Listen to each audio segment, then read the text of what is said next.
Aunque me haya costado reconocerlo, no soy lo que soy, un graduado universitario, gracias a la educación pública, sino a pesar de ella. Y soy minoría, casi excepción. Soy de apenas el 30% de los cabureños que llegan a la universidad, pero ya saben todo lo que me costó. Esto lo escribió Ángel Taja, que es nuestro invitado en esta ocasión. Ángel Taja es el autor del artículo titulado ¿Quién dijo que un hombre no puede volar?, que es una historia personal que escribió, pero que también es la historia de muchos. Es, para empezar, la extraordinaria historia del pájaro serrano, el hombre que hace unos 153 años, por allá por la Sierra de Falcón, intentó volar con unas alas de madera y cuero de vaca. Es la historia de Alexander, José y Antonella, que son los tres mejores amigos de Ángel Taja. Y además, es la historia de la mamá de Ángel, la señora Ana Rita Reyes, con quien tenemos el gusto de también conversar hoy porque nos está acompañando en esta oportunidad especial, que es el final de los Viernes de Disrupción, en el que vamos a hablar de libertad educativa. Los Viernes de Disrupción son unos programas que se llevan a cabo gracias a la alianza entre un Estado de Derecho y Universitas Fundación. Yo soy Mari León, soy periodista y soy la persona que tiene la suerte de colaborar con la producción y la edición de estos relatos personales, a través de los cuales un Estado de Derecho se ha propuesto empezar a narrar las historias que muestran el estado de la situación actual del derecho a la educación en Venezuela. Estamos hablando de observar la realidad. Ángel Taja, el autor de este artículo, ¿Quién dijo que un hombre no puede volar?, él es abogado. Se graduó el año pasado en la Universidad Católica Andrés Bello y pocos meses después ingresó a UED y forma parte del equipo investigador del proyecto Bello Árbol Venezuela. Ángel es tataranieto del pájaro serrano, don Carlos Rivero Solar, reconocido de manera oficial como el precursor de la aviación en Venezuela. Ana Rita Reyes, la mamá de Ángel, y a quien yo puedo dar el crédito de coautora de la historia, ella es educadora, ella es licenciada en educación especial. Ángel está hoy aquí en Caracas y su mamá Ana Rita Reyes está conectada desde Cabure, desde el estado Falcón, y nosotros rogando que esa conexión se mantenga porque nos interesa muchísimo escuchar todo lo que ella nos tiene que decir. Bienvenidos a ambos. Ángel. Hola, buenos días, ¿cómo están? Bueno, muy agradecido, Mari, por la invitación. También muy agradecido porque mi mamá en este momento está conectada también. Y bueno, es una historia que no solamente habla de mí, sino también, como ya habíamos conversado, sobre el pájaro serrano. Así que bueno, muy emocionado y muy agradecido por la invitación. Ana Rita, bienvenida. Gracias Mari. Gracias al profesor Canova, a la Asociación Civil Un Estado de Derecho. En esta mañana hermosa de este día sábado, aquí en Cabure está nublado, hace frío, y yo me siento feliz y contenta, porque en este pueblo lejano, porque estamos en la parte alta de la sierra del estado Falcón, es un pueblito bien pequeñito, me siento contenta de que puedan ustedes interesarse o valorar en esta historia de lo que pasó aquí y de la historia de Jonathan. Y esa historia de vida que a lo mejor para otros no son relevantes, pero que ustedes han tomado y les han dado ese brillo. Y eso es glorioso, eso me llena de mucha alegría y satisfacción, así que doy las gracias. No, bueno, nosotros estamos demasiado felices de tenerte acá para que cuentes todo lo que nos vas a contar. Ahora, Ángel, como yo también soy de un pueblo, yo te quiero pedir que empieces contándonos sobre Cabure, porque bueno, de ahí eres tú, de ahí es tu mamá, pero de ahí es el pájaro serrano, chica. Yo quiero que tú me cuentes de Cabure para que me cuentes todo lo demás. Bueno, Mari, Caure, bueno, es un pueblo del estado Falcón. Y bueno, para llegar de Caure desde Caracas a Caure son aproximadamente 7 horas de viaje en auto, y 3 transbordos. Primero es de Caracas a Valencia, luego Valencia a Coro y de Coro a la Sierra, a Caure. Este, bueno, es un pequeño pueblo de aproximadamente unos 10.000 habitantes. Es un pueblo relativamente pequeño. Su nombre viene de los antiguos indígenas, que eran los primeros pobladores de ese pueblo, los Irajara. Y bueno, realmente Caure se llama Caure, pero bueno, con el tiempo quedó la palabra Caure y así es como está registrado. Caure o Caure, en el idioma indígena de los primeros pobladores, significa un lugar cercano al cielo.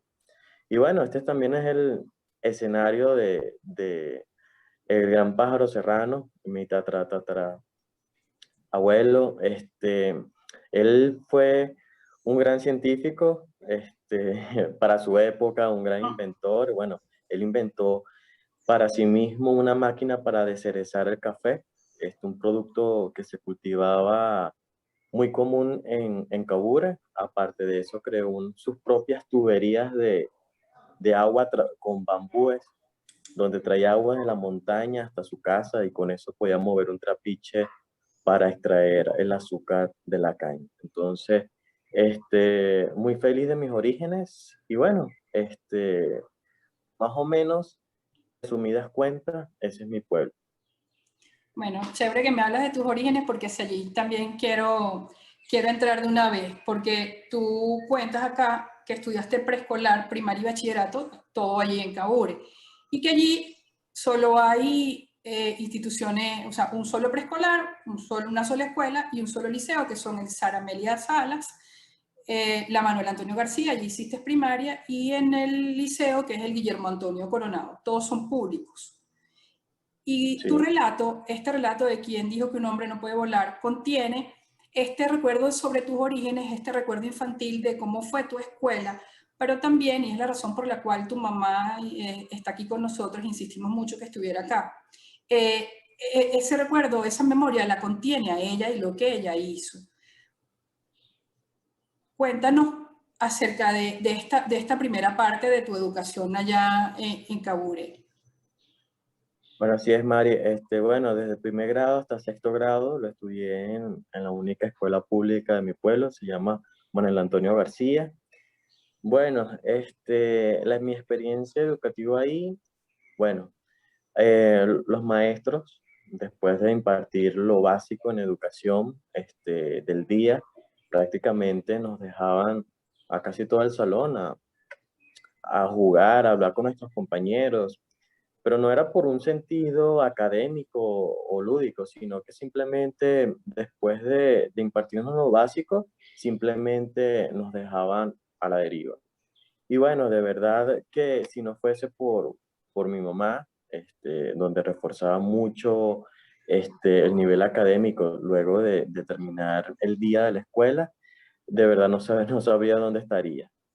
Y bueno, de verdad, a diferencia de mi mamá, que si ella estudió aquí en Caracas, ella se vino muy joven, bueno, ella les contará un poco más con profundidad. Ella sí estudió en un colegio católico de monjas privados acá, tuvo muy buena educación. Y bueno, se podía ver la diferencia grande entre la educación de mi pueblo y la educación que tuvo mi mamá. Ana Rita, esta es la parte en la que yo te pido que me cuentes, o sea, de tu propia historia y cómo pudiste contrastar eso ya allá en Caure con la educación de tus propios hijos. Bueno, mis raíces están aquí. Tanto mi mamá como mi papá son hijos de este pueblo. Nacieron, crecieron aquí. Luego mi papá, porque un hermano mayor se interesó y lo ayudó, pudo estudiar en Caracas. A raíz de eso nos mudamos, pero siempre estábamos en contacto con el pueblo todos los diciembre. Las navidades siempre las pasábamos aquí en el pueblo, nunca en Caracas, me parecían aburridísimas. las navidades en Caracas. Y yendo y viniendo, pues terminé enamorándome del hijo de un árabe aquí. Es como una combinación un poco extraña, de ahí el apellido Taha, que por cierto significa molinero, ¿no? Entonces algún antecesor de Jonathan por el otro lado era molinero. Entonces, bueno, yo me casé, me vine, estudié acá, comencé a trabajar en una escuela vecina, en la escuela de Pueblo Nuevo de la Sierra, Cacique Manaure, y de entrada tuve un choque, porque yo había estudiado, gracias a Dios y al esfuerzo de mi papá, en un colegio privado. Yo estudié en Caracas con las madres concepcionistas, era una escuela de monjas, y él, no quería, él de plano, en principio, no quiso que inscribirnos en colegios públicos. Yo tenía 5 años, y yo empecé desde preparatorio, que era lo que se llamaba en esa época, la primaria y el bachillerato allí. Cuando me regreso, estudio la licenciatura en Educación Especial en Coro, y comienzo a trabajar, me doy cuenta de que era, sin temor a ser exagerada, el cielo y la tierra. O sea, la deficiencia, la pobreza. O sea, realmente no se le presentaba a los niños una comida académica completa. Así, haciendo como una metáfora a la comida física, pues. Eran borona. Aquí dicen migaja. Era algo tan básico, elemental, deficiente, aburrido, plana. Oye, de verdad que me impresionó. Nunca había tenido realmente la oportunidad de ver de cerca la educación en un colegio público, en una escuela pública. De paso, era un horario muy largo, 8 horas, es lo que llaman la escuela con horario bolivariano. Y yo me horroricé a tal punto que yo dije, yo tengo que ayudar a mis hijos. Porque esta educación no van para ninguna parte. Yo enseñé a mis hijos, compraba libros, abría ventanas y puertas, o sea, hablando metafóricamente también, como para despertar sus mentes de ampliar, no sé cómo decirlo, si puedo decir, crear, compensar, desarrollar eso. No es que mis hijos sean superdotados, obviamente, son personas comunes y corrientes, pero por bendición de Dios, se les pudo ayudar y se les pudo como dar un pequeño impulso que lamentablemente no lo tenían otros niños. Yo ayudé a varios niños, pero en general es terrible, es terrible. De hecho, en el liceo, lo mismo, perdón.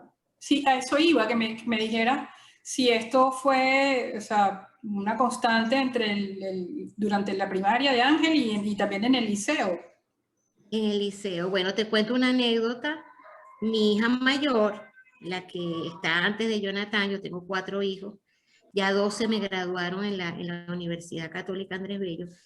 La otra muchacha, que ella es graduada en Relaciones Industriales de la UCAP, ella duró 1 año sin ver matemáticas. 1 año en el liceo sin ver matemáticas, sencillamente porque el profesor no se dignó a asistir. A mí me parecía eso completamente inconcebible, inaceptable. Hubo protestas de los representantes, pero no pasó a mayores. Ellas me contaban algunas cosas. Con decirte que mi hijo una vez me preguntó, mamá, ¿Beethoven era sordo o ciego? Porque la profesora insistía que era ciego y ella le decía, profesora, yo creo que Beethoven tenía problemas con la audición. Y la profesora la mandó a callar, literalmente. Entonces, y así múltiples anécdotas que tú dices, bueno, sí, también tiene mucho que ver con la calidad del profesorado. Claro, O sea, claro, si el profesor no sabe qué va a dar. Perdón, de eso vinimos a hablar, pero ven acá, ya va. Como tú fuiste la que le contó a Ángel la parte que él dice que es la preferida de la historia del pájaro serrano, y yo la verdad es que estoy enamorada de ese relato, de esa historia real.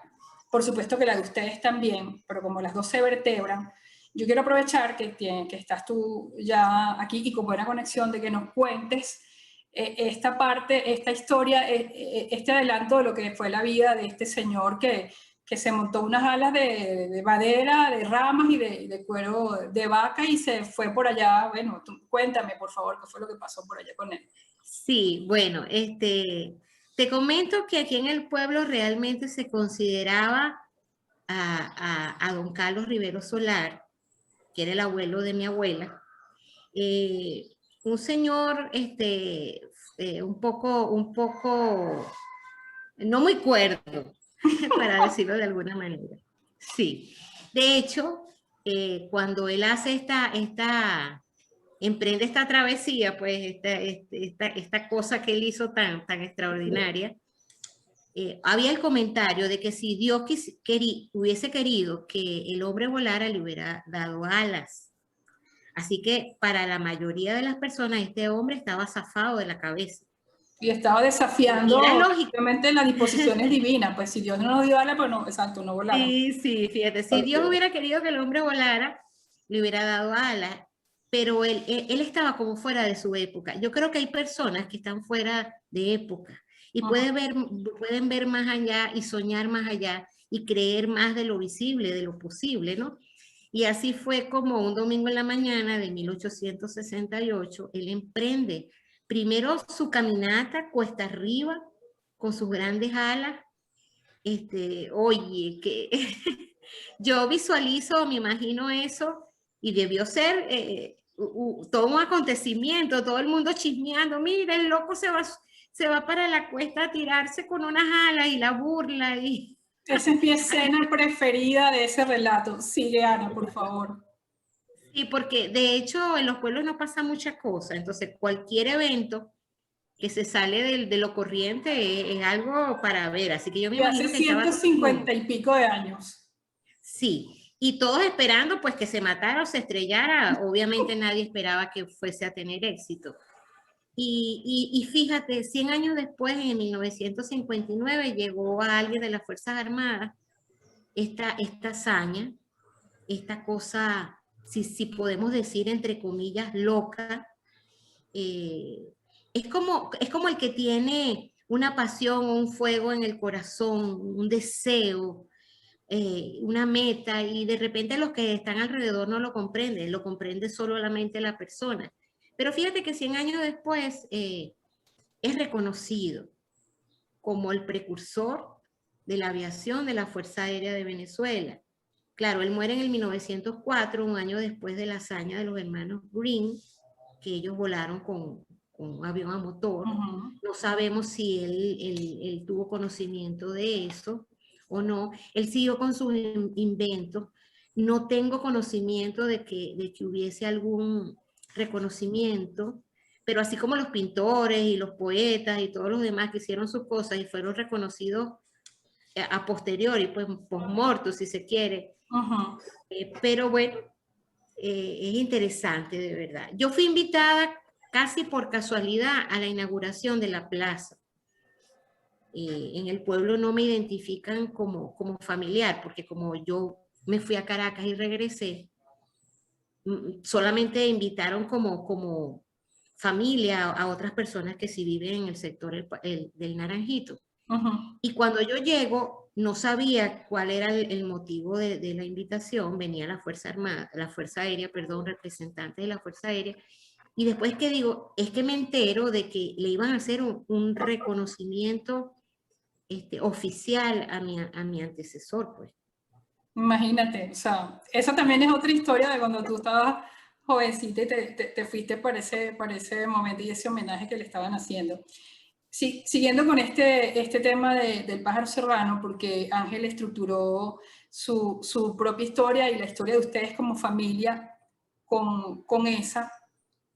Él estuvo buscando similitudes, como tú misma has dicho, Ana, de reales y metafóricas. Y hay una parte en el relato en el que Ángel cuenta que le pasó, que cree que sintió lo mismo, el mismo vértigo que debió haber sentido el pájaro serrano cuando estaba en el aire, que se lanzó, pero ya se precipitaba, y como cuenta allí, que cae, bueno, sobre la copa de un bucar.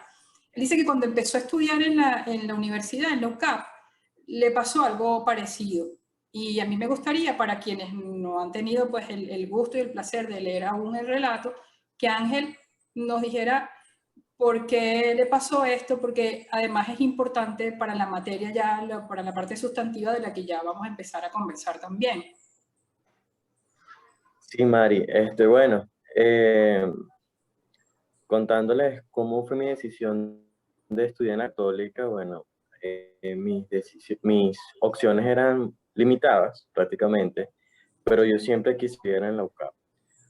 Mis opciones eran estudiar en Punto Fijo, que era la única universidad que daba la carrera de Derecho, o estudiar en Coro en otra universidad distinta, en otra carrera distinta, o estudiar en la Católica. Bueno, yo siempre quise estudiar en la Católica porque aunque yo no vivía en Caracas, viajaba muy seguido a Caracas y la conocía. De paso, yo vivo muy cerca de la universidad. Cuando yo decidí estudiar en la Católica, ese mismo día o esos días, yo recién ya iba a terminar el quinto año del bachillerato, estaba con mi primo. Entonces, cuando yo comento sobre el querer estudiar en la Católica, mi primo como que arruga la cara un poco y me dice, en la Católica, pero ¿y tú tienes para pagarla? O mejor dicho, me dijo, ¿tú tienes el conocimiento o vas a dar la talla para esa universidad? Obviamente mi primo siempre estudió en colegios privados de buena calidad, ahorita es doctor. Este, entonces ¿sabe? Eso que me dijo mi primo, al principio no me quitó las esperanzas de mi elección. Y bueno, nada, mis padres, de verdad, mi papá y mi mamá me apoyaron en mi decisión de estudiar en la Católica, aunque ellos estaban muy claros que era la decisión más costosa y bueno, más difícil para ellos. Pero bueno, es que ellos sabían que era la decisión correcta, pues, si hablábamos de calidad de estudio. Y bueno, nada, empecé mi primer año en la Católica y bueno, de verdad me enfrenté con muchos retos. Fue como escalar una montaña en vertical, este, porque habían temas que yo de verdad nunca había escuchado o formas de estudio que yo nunca había implementado, donde algunos de mis compañeros sí estaban más, les facilitaba más para ellos. Entonces, eso al principio fue un desafío, pero un desafío que con el tiempo y con la dedicación necesaria, logré superar. Y bueno, cuando ya llega el segundo año, la situación económica del país se agudizó, fue más difícil seguir pagando a la universidad. Este, mi papá también había perdido la bodega que tenía, tuvo que cerrarla por situación país.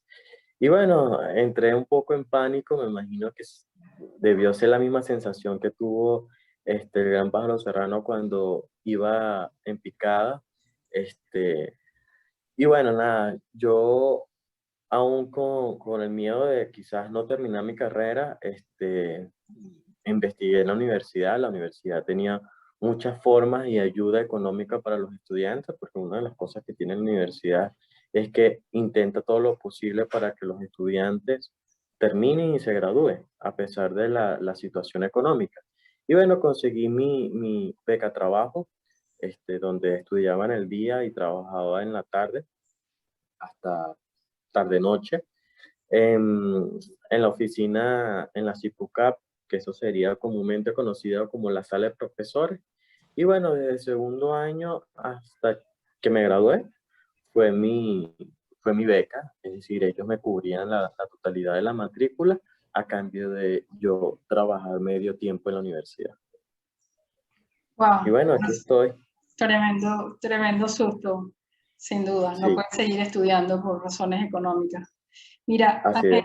en quien dijo que un hombre no puede volar, es básicamente la forma en la que tú arrancas regresando a Cabures después de 3 años sin ir porque te habías te habías venido a Caracas a estudiar.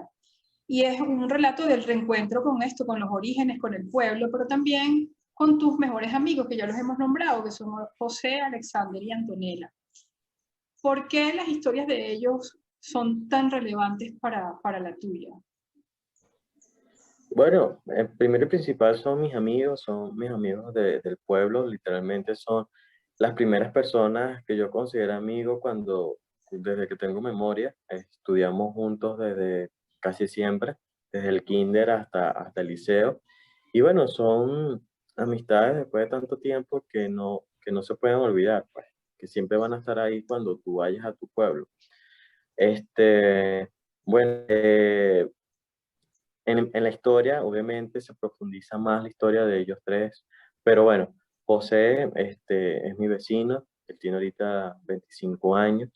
Él, cuando nos graduamos de quinto año, él empezó a estudiar en coro, en un tecnológico, pero bueno, las mismas deficiencias del tecnológico, de una institución pública, obviamente, los paros, la falta de profesores, los bajos salarios de los profesores, las protestas por servicios públicos de mejor calidad para la institución, hacían casi imposible estudiar, pues. Entonces, obviamente vivir en coro es otro costo más, y bueno, para él le fue más, ¿sabes? Más rentable devolverse a su pueblo, y aunque no haya terminado la universidad, era más barato porque literalmente no podía estudiar.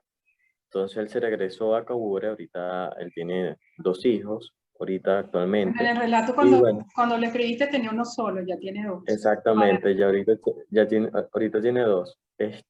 Bueno, conocerá un poco más de su historia cuando la lean. Mi otro amigo es Alexander, también estudió conmigo, él muy bueno en cuanto a la pintura, a dibujar, de verdad. Su padre también dibuja al óleo, pinturas excelentes, pues. Este, y bueno, él también se fue a coro, a estudiar en el tecnológico, sufrió las mismas circunstancias que sufrió José, pero bueno, a diferencia, él sí se quedó, y bueno, él lo que dice es cuando yo le pregunto cuánto falta para que se gradúe, él dice, bueno, la respuesta es que en algún momento él espera graduarse, porque por las mismas circunstancias que yo le estoy diciendo, pero bueno, él tiene la esperanza de terminar, pero ya no es culpa de los estudiantes, ya es culpa de la propia institución que no presta los servicios educativos en el periodo real. Entonces, si son, digamos, 4 años, terminas estudiando 7 años, pero no es por ti, sino por la propia institución.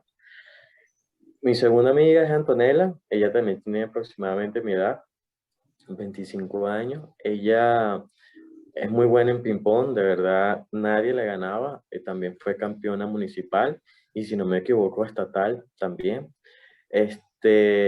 Ella consiguió un cupo en la OXU para estudiar en la UNEFA, que es la Universidad de las Fuerzas Armadas, que tiene un núcleo en Coro.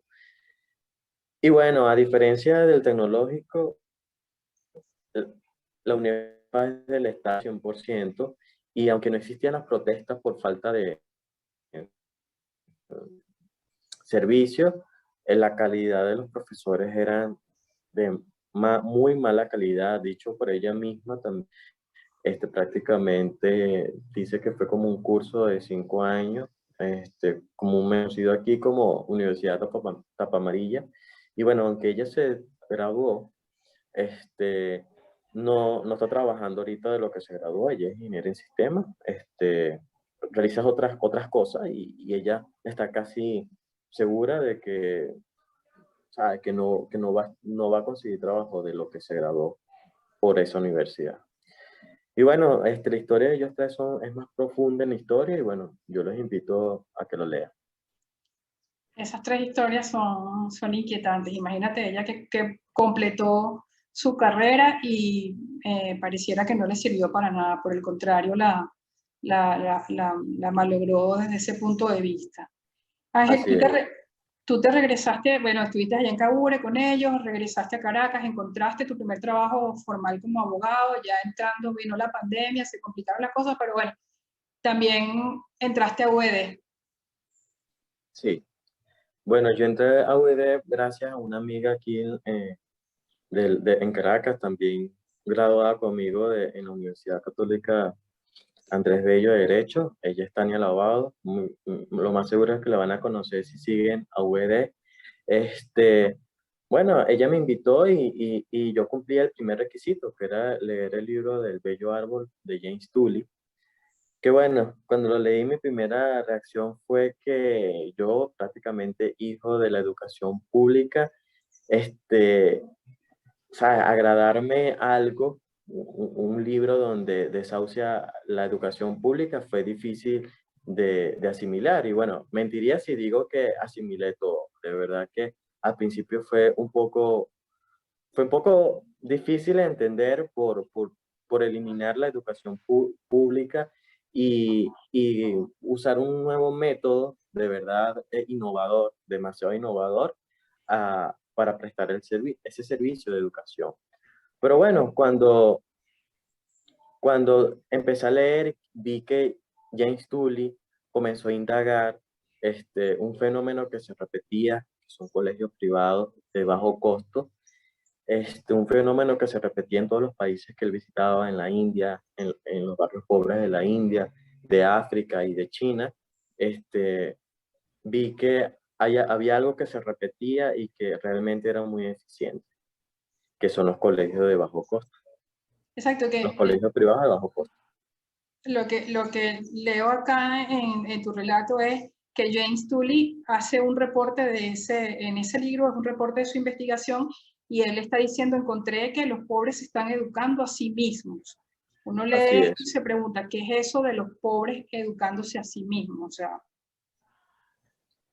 bueno, es que los padres de familias muy pobres comienzan a prescindir de la educación estatal, y ellos realmente prefieren, aunque son personas bajo la línea de la pobreza, prefieren gastar $1 o $2 en colegios privados de muy bajo costo, es decir, de $1 o $2 mensuales, pero prefieren sacrificar esa cantidad de dinero que podría servirles para otra cosa, a invertirlos en sus hijos, en una educación mucho de mayor calidad, una educación real, porque así son los padres siempre van a querer que sus hijos en un futuro sean mejor que lo que ellos fueron.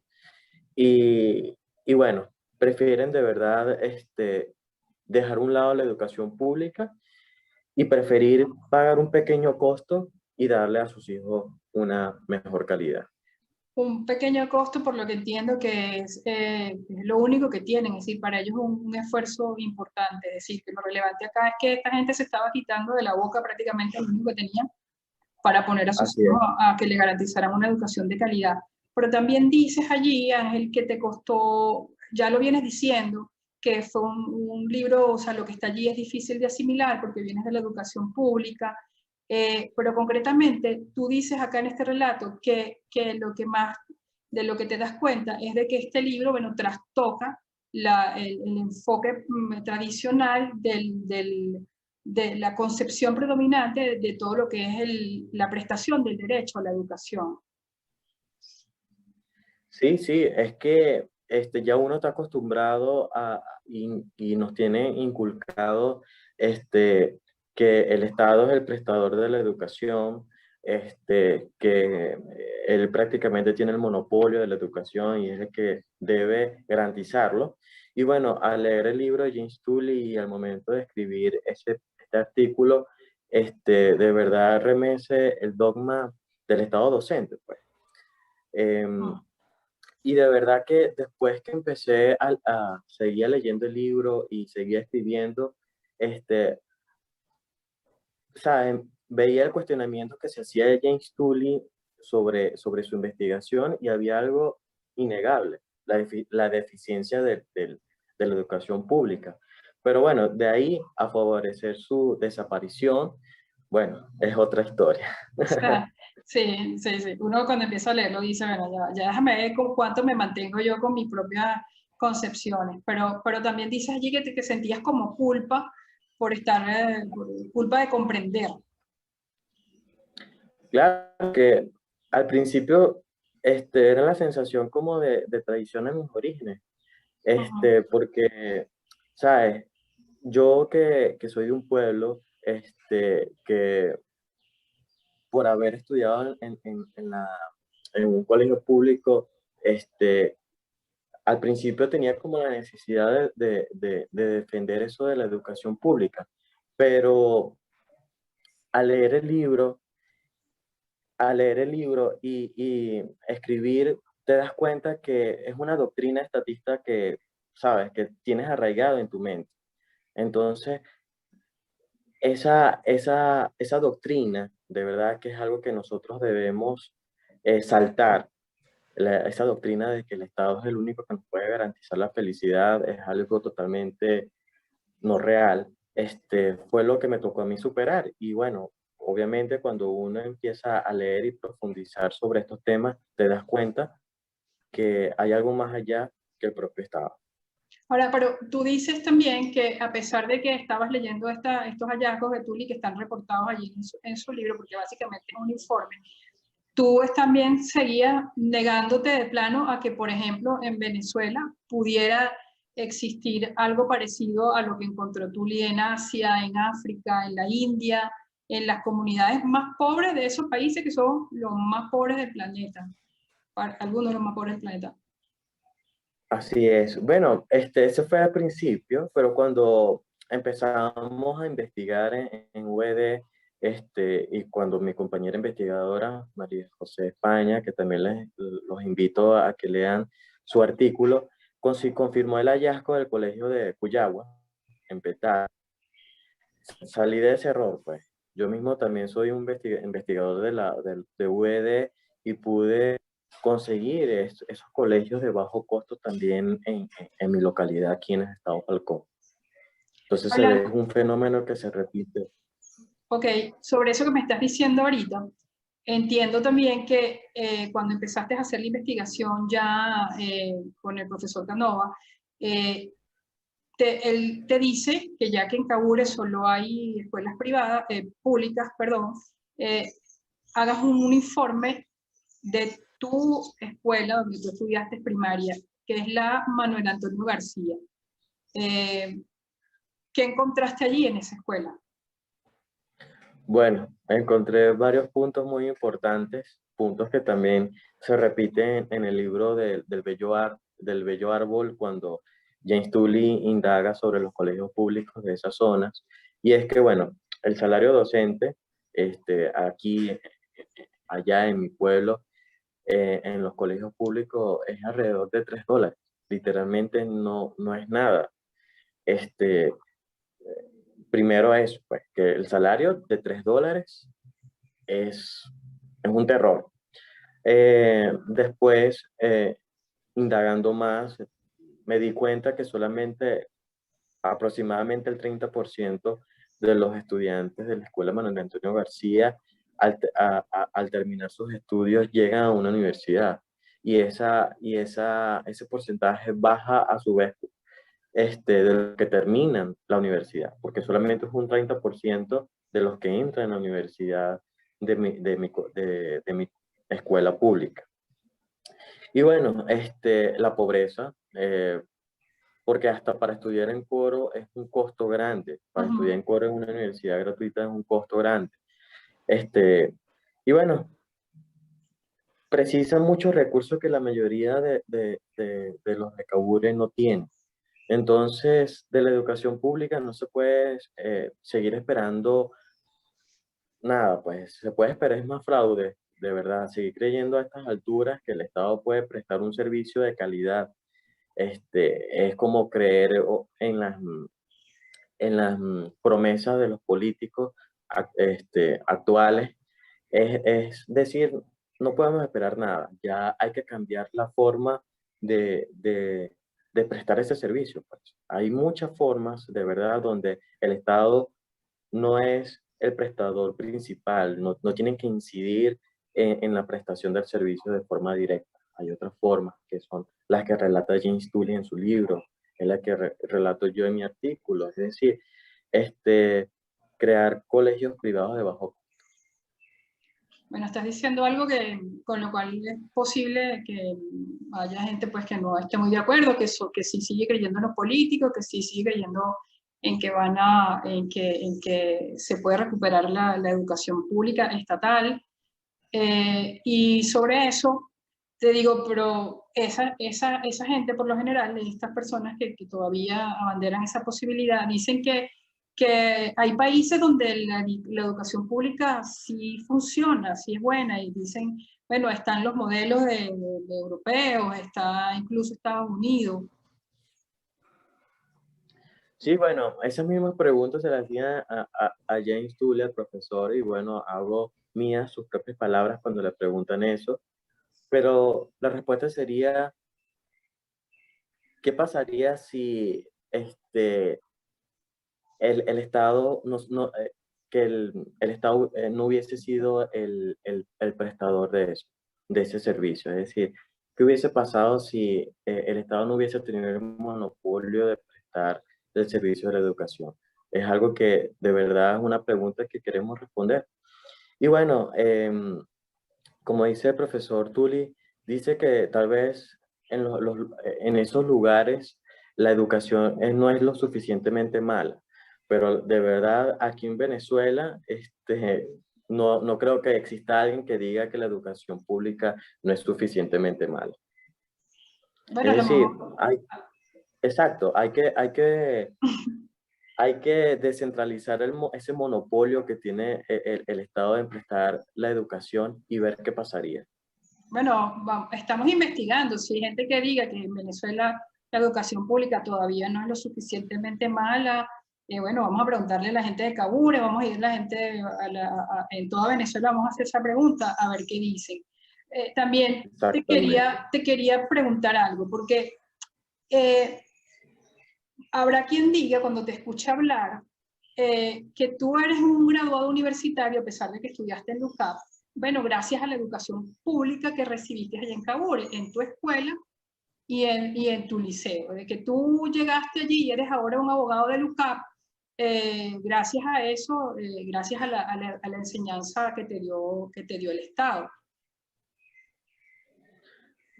Bueno, aunque me haya costado reconocerlo en un principio, yo puedo decir que no soy lo que soy, es decir, un graduado universitario gracias a la educación pública. Mejor dicho, yo puedo decir que gracias es a pesar de la educación pública. Porque si nos ponemos a ver, yo soy minoría, pues soy solo apenas el 30% de los cabreños que llegan a la universidad y ese porcentaje se reduce de los que terminan la universidad. Entonces, yo pienso que es a pesar de la educación pública y también gracias a mi mamá, una madre muy esforzada, de verdad, que siempre quiso lo mejor de nosotros, una madre muy amorosa, gracias a mi papá también, y a mi abuela, que nos reforzó esa educación precaria que salíamos de la escuela. Claro, mira, Y bueno, Sander, sí, perdona.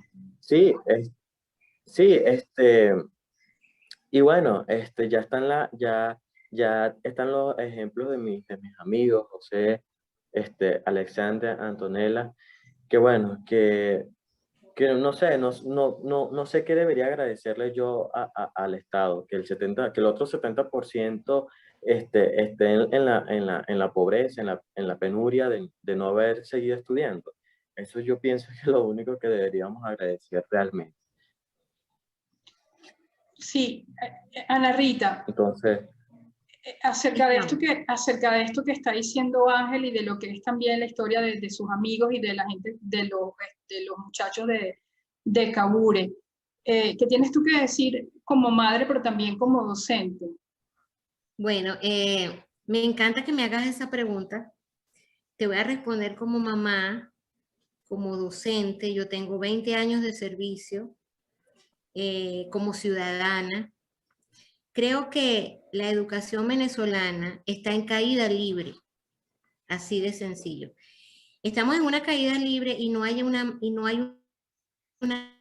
malla salvadora. Yo he visto como protagonista o como parte de este sistema cómo se ha ido deteriorando. Y este deterioro ha sido progresivo, constante. En estos momentos no es tan evidente porque a estas personas del sistema educativo bolivariano, ¿verdad? Y del gobierno, y soy responsable de lo que estoy diciendo, les cayó bien la pandemia, porque es como una cortina de humo. Se han deteriorado los espacios, la mayoría de los compañeros se han ido al extranjero, se suspendió el servicio de comida. Si estamos hablando de que la educación era pobre, precaria, deficiente, pues los niños tenían un comedor y muchas familias se beneficiaban enormemente de estos comedores escolares. Ya no existen los comedores escolares. La última comida hace un par de años se limitaba a un arroz con auyama. Cuando yo oía a la gente del gobierno hablando de las maravillas del comedor de las escuelas bolivarianas, yo decía, este señor está faltando a la verdad porque no hay comedor. Todo se ha ido politizando a tal punto que inclusive la profesión docente como tal, el ser maestro, eso ha llegado a tocar fondo, porque ahora ni siquiera tienes que haber estudiado para dar clases, los llamados maestros emergentes. ¿Quién quiere ser maestro? Levante la mano, porque hay deficiencia, porque los maestros se fueron sencillamente porque no pueden vivir con 3, 4 dólares y tuvieron que emigrar. Entonces, docentes emergentes. El proyecto de la de la Universidad Bolivariana, yo fui llamada a ser parte del equipo docente porque no había nadie más formado en educación especial y yo vi de primera mano el pénsul. Y creo que queda corto eso de tapa amarilla, esa frase que se popularizó, ¿no? Eso no es ni tapa amarilla, porque de hecho yo uso lavaplatos, tapa amarilla y yo lavo mis platos. Esto no es ni tapa amarilla, no sé qué color será, pero es menos que tapa amarilla. Entonces, la calidad docente se ha ido al fondo. Entonces, yo te puedo decir responsablemente que desde mi punto de vista estamos en caída libre, no hay una malla, y gracias a Dios porque hay personas que se han dedicado a tratar de construir una, de por lo menos tirarnos el paracaídas o poner la malla para que no nos estrellemos de plano y para que haya una luz al final del túnel. Entonces, no todos lo logran. Yo estoy muy orgullosa de mi hijo, porque también su decisión contó en este aspecto. Se le dio la ayuda o se trató de darle la ayuda, pero él puso el empeño, ¿no? Y es tremendo. Y yo, fíjate, yo estoy agradecida de que mis padres hubiesen tenido la opción de un colegio privado y de pagarme una educación de una mejor calidad. Estoy agradecida de la Universidad Católica Andrés Bello, aunque las llaman, qué sé yo, tantos términos peyorativos, fascistas, escuálidos, opositores, yo no sé, todo lo que puedan decir. Pero yo agradezco esa opción. Entonces, al ver esta propuesta, ¿verdad?, de que los papás tengamos opciones, maravilloso, porque aquí se ha destruido de una manera constante, se ha golpeado, nos han golpeado a todo nivel. Y la espina dorsal, ¿verdad?, que es la educación, la familia. Eso me pareció interesante que mi hijo me comentaba más o menos. No me he leído el libro, pero lo quiero hacer, el del profesor James Tully de la Universidad de Buckingham. Tienes que entrar a un Estado de Derecho y entonces ese es el requisito. Bueno, yo me tengo que leer ese libro porque me encanta, es terapéutico que haya gente que ponga de su talento, de su tiempo, de horas de trabajo, por lo menos de intentar. Entonces yo también puedo aplicar la metáfora del pájaro serrano no solo a mi hijo y a su historia personal, también a la historia misma de la educación en Venezuela, porque hay gente que se está inventando unas alas de cuero de vaca, no será de cuero de vaca y de madera, y está haciendo algo que parece loco, que parece insólito, poco probable, arriesgado. pero que se lanzan, yo no diría que al vacío, porque yo sé que las buenas ideas Dios las sostiene desde donde está. Y aunque don Carlos Rivero Solar se quebró algunos huesos, vivió para contarlo. Y de hecho, prueba de eso es esta 153 años después, esta entrevista que tú nos haces hoy. Entonces, responsablemente te digo que de verdad, los papás, la familia, tiene que tener opciones. Y me alegra mucho que haya gente que no está viendo los toros de la barrera, sino que quiere como meterse en el ruedo. Claro, meterse en el ruedo te puede pasar que el toro te encache, ¿no? Bueno, hablando, Pero, sí, sí. Hablando de meterse en el ruedo, Ángel está en el equipo investigador de UED, que está tratando de avanzar en la investigación con la metodología del profesor Tully para identificar y ya, digamos, con darle rigor científico a estos hallazgos, estos brotes, estas iniciativas que están surgiendo en Venezuela, que como tú dices, le pones el nombre de paracaídas, en el sentido de que yo sé que te estás refiriendo al tema de gente interesada en resolver, en hallar soluciones para el tema educativo, pero no solamente desde el punto de vista de la investigación, sino también de que están produciéndose decisiones particulares de personas que se están organizando en las comunidades, profesores que están ofreciendo sus servicios, docentes, para atender lo que está ocurriendo con la educación pública, que como tú también lo has dicho, el tema, el estallido de la pandemia en Venezuela lo puso más en evidencia. Entonces, Ángel, esta investigación que UED está llevando a cabo es, por una parte, la recolección de los datos, la parte científica, pero también es una propuesta de libertad educativa, es decir, de que la gente tenga al menos la idea de que puede haber un esquema en el que no siga siendo el Estado el único al que haya que exigirle la prestación del derecho a la educación. Entonces, este tema de la libertad educativa, que es una idea de alguna forma también controversial en un país como Venezuela, cuéntame de eso. Bueno, de verdad es posible una educación verdadera y aquí para los más necesitados aquí en Venezuela. Bueno, pero se fundamenta en dos libertades muy esenciales. La primera libertad es que los padres tengan capacidad o la libertad de escoger entre muchas opciones no estatales, accesibles de bajo costo, porque ¿quién mejor sabe lo mejor para sus hijos que los propios padres? Y también la segunda libertad es que los emprendedores de la educación puedan competir sanamente entre sí para ver quién presta el mejor servicio. Y de ahí la propuesta que trabajamos en UED, que es donde apostamos a que ningún estudiante venezolano no, se quede sin poder costear una educación privada de bajo costo, de muy buena calidad. Y al mismo tiempo se puede realizar implementando lo que comúnmente llamamos nosotros en UED los cheques escolares o becas. La verdad, el nombre por ahora no tiene relevancia, pero eso de cheques escolares significa que darle a los padres un cheque escolar donde los mismos padres puedan elegir dónde estudiar, dónde los hijos puedan estudiar, y que no sea el Estado quien te obligue a elegir, quien te obligue a que tú elijas la educación que imparten ellos.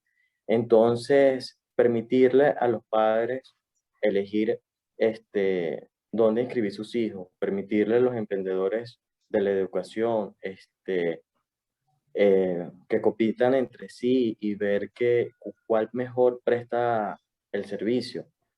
Es la propuesta que traemos UED, donde el Estado en sí no sea el que preste directamente el servicio y que al mismo tiempo se preserve lo que es la gratuidad de la educación. Porque no van a ser los padres quien quienes van a costear la educación, sino que es mediante esos cheques escolares que se han implementado en varios países y con éxito, puedan darle a sus hijos el mejor servicio educativo. Ana Rita, Entonces, perdón, Ángel. Ajá. sí, bueno, en conclusión es eso, preservar esas dos libertades es esencial. Ana Rita, tú como mamá y como docente, ¿qué te parece esta idea de los vouchers escolares, que es un subsidio directo para los papás que no puedan costearse una educación privada de bajo costo o que prefieran la educación, bueno, sí, que los apoyen con esa inversión? Maravilloso el hecho de tener opciones, Mari, opciones. Mira, aquí la palabra libertad a mí me parece clave. Venezuela es cuna de libertadores, no solo de nuestro país, sino de otros países de América. Entonces nosotros tenemos que resaltar los principios de la libertad, de la democracia, de libre ejercicio, de que tú como individuo también tengas voz, tengas voto y tengas un rostro. Entonces, la libertad me parece preciosa. Y esta idea de darle a la familia, porque se le ha quitado mucho a la familia, de darle a la familia la opción, la oportunidad, ¿verdad? De unos padres amorosos y responsables de que obtengan o tengan una mejor educación para sus hijos. Yo la tuve y yo cómo agradezco eso. Yo le agradezco a Dios, a mis padres, y la libertad y la opción que tuve para obtener una educación de verdad. Fíjate, quiero contarte algo rapidito, hablando de la libertad educativa que me parece maravillosa. Hace unos años, cuando comenzó el boom del cambio del convenio Cuba-Venezuela, eso golpeó duro, especialmente la parte donde yo laboro, que es educación especial. Eso fue un golpe cuasi mortal. Se perdieron muchas instituciones, después retomaron otra vez, porque aquí había gente valiosa y hay gente valiosa. Y recuerdo que en una reunión dijeron, quemen los libros de Santillana, de todo eso. O sea, responsablemente lo digo, porque yo estaba en esa reunión y la jefa en ese momento dijo, agarren todos esos libros de editoriales católicas y los queman. O sea, no estaban dando opción, ya estaba prohibido hasta usar un libro de texto que yo los amaba porque yo se los compraba a mis hijos, la enciclopedia Santillana, Caracol, de la que fuera, maravilloso material pedagógico porque venía en la colección bicentenaria. Dios bendiga a la gente que no hizo eso. Mucha gente botó los libros. De hecho, una compañera y yo recogimos libros de la basura. Entonces, por eso te digo que esto es tremendo, esto es más de lo que se ve a simple vista. Entonces, poder tener esa opción, que haya como el libre juego de oferta y demanda, de que haya gente que pueda ser emprendedores en la educación, el que la familia tenga esa libertad de que el Estado asuma lo que le corresponde, ¿verdad? Que es estar allí con la gratuidad, el subsidio, pero no dictando, inclusive adoctrinando y bueno, creo que aquí no me voy a extender más. O sea, me parece maravilloso esa idea, porque entonces estamos como que tienes un túnel y te tienes que ir por ahí, aunque sea empujones, con el resultado de la calidad de la vida de nuestros hijos, que a fin de cuentas es el futuro del país. Ángel, Ana Rita, yo les agradezco mucho a los dos el tiempo que han dedicado para esta conversación, pero también el que dedicaron para narrar y componer la historia, que son varias historias que se recogieron en este relato titulado ¿Quién dijo que un hombre no puede volar? Quienes aún no hayan tenido el placer de leer esta historia pueden hacerlo entrando a la web de UED, que es uedlibertad.org, y también la van a encontrar en Twitter como @ en la cuenta uedlibertad y en Instagram como ued.libertad. A todos los que nos acompañaron en este rato, no me queda más que darles las gracias y decirle pues que hasta la próxima. Muy agradecido, muchas gracias por la invitación. Gracias. Bueno, gracias, Mari. A ustedes. Gracias. A ustedes. Gracias.